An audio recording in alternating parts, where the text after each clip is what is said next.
అన్ని అర్హతలు కలిగిన నారాయణపేట జిల్లా కోటకొండ గ్రామాన్ని మండల కేంద్రంగా ప్రకటించడంలో ప్రభుత్వానికి వచ్చిన ఇబ్బంది ఏమిటని సిపిఎం రాష్ట్ర కార్యదర్శి టి సాగర్ ప్రశ్నించారు.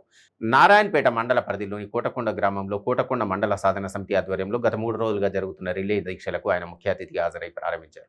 కోటకొండ చుట్టూ దాదాపు 10 నుండి 15 గ్రామాల ప్రజలు కోటకొండకు వచ్చిపోతుంటారని, ఇలాంటి గ్రామం గత 40-50 ఏళ్ల కిందట మండలం కావాల్సి ఉన్నా కాలేదన్నారు.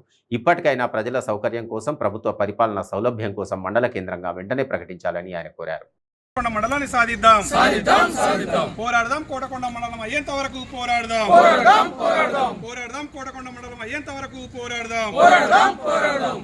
కోటకొండ మండలం అయ్యేంత వరకు పోరాడదాం. ప్రకటించాలి. కోటకొండ గ్రామాన్ని మండల కేంద్రంగా ప్రకటించాలి. కోటకొండ గ్రామాన్ని మండల కేంద్రంగా ప్రకటించాలి. కోటకొండ గ్రామాన్ని మండల కేంద్రంగా ప్రకటించాలని, మండలంగా ప్రకటన చేయాలని గత 4 రోజులుగా మండల సాధన కమిటీ ఆధ్వర్యంలో నిరాహార దీక్షలు చేస్తున్నారు. ఈ కార్యక్రమం చేపట్టినటువంటి మండల సాధన కమిటీని సిపిఎం రాష్ట్ర కమిటీ తరఫున, నా తరఫున ప్రత్యేకంగా అభినందిస్తూ ఉన్నాను. ఈ గ్రామానికి మండలం రావాల్సినటువంటిది గత 40 సంవత్సరాల క్రితం రావాలి. అప్పుడున్నటువంటి భూస్వామ్య విధానం ఫలితంగా ఈ గ్రామాన్ని మండల కేంద్రంగా ప్రకటించలేదు. కానీ అనేక సంవత్సరాలుగా మండల కేంద్రం అనేటువంటి డిమాండ్ ఈ గ్రామానికి ఉంది.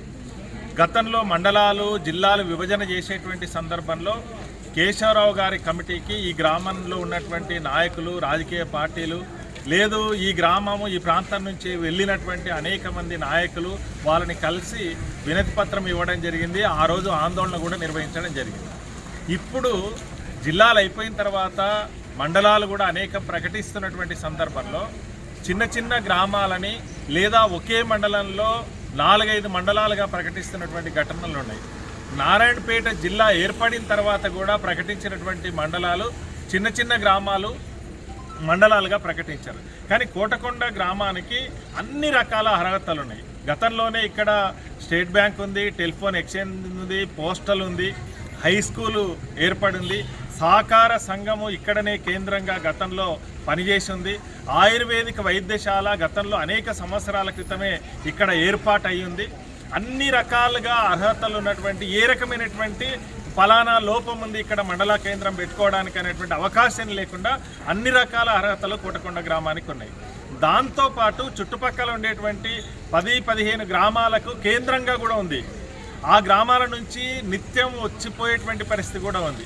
ఏ రీత్యా చూసినా ఇక్కడ కనుక మండల కేంద్రం ఏర్పాటైతే తహసీల్దార్ కార్యాలయాన్ని కానీ, పోలీస్ స్టేషన్ కానీ, లేదా ఎంపీడీఓ కార్యాలయాన్ని కానీ అన్ని రకాల వసతులు ఇక్కడ ఉన్నాయి. వాళ్ళకి రవాణా వ్యవస్థ కానీ అన్ని రకాలుగా ప్రజలకు అందుబాటులోకి పరిపాలన వ్యవస్థ కూడా వచ్చేటువంటి అవకాశం ఉంది. అందుకని ఈ గ్రామాన్ని తక్షణం మండల కేంద్రంగా, మండలంగా ప్రకటించాలని చెప్పి డిమాండ్ చేస్తున్నాం. దాంతోపాటు ఈరోజు అధికారంలో ఉన్నటువంటి టీఆర్ఎస్ పార్టీ, ఇక్కడ ఉండేటువంటి శాసనసభ్యులు ఇగోకి పోకుండా, లేదు మేము అంటే ఇతర పార్టీలు డిమాండ్ చేస్తున్నాయి, ప్రతిపక్షాలు డిమాండ్ చేస్తున్నాయి, కానీ మేము ఇతర గ్రామాలను కూడా రెచ్చగొట్టే దానికోసం ఈరోజు ప్రయత్నం చేస్తున్నారు. అది సరైనటువంటి విధానం కాదు. ఇక్కడ సామరస్యంగా